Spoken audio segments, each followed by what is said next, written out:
Manok, sibuyas, bawang, patatas, kamatis, luya, at turmeric, coriander, cumin, pepper, at asin. Simulan na. Sibuyas. Oy, isa ha. Halo-haloin.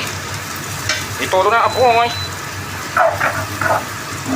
Mukhang marami-rami tayong lulutuin ngayon. Isunod ang bawang at luya. Isunod ang kamatis. Uy. Sama na ang patatas.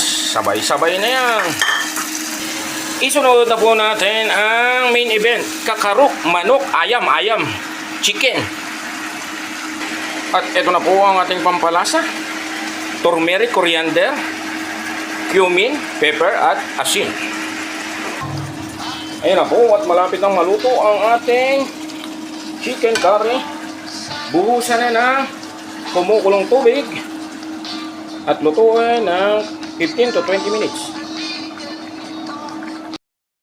Ayan nga po, luto na po ang ating chicken curry. Wow!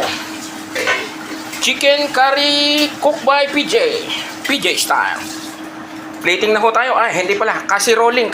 Itatransfer natin sa kasirola, mga kaibigan.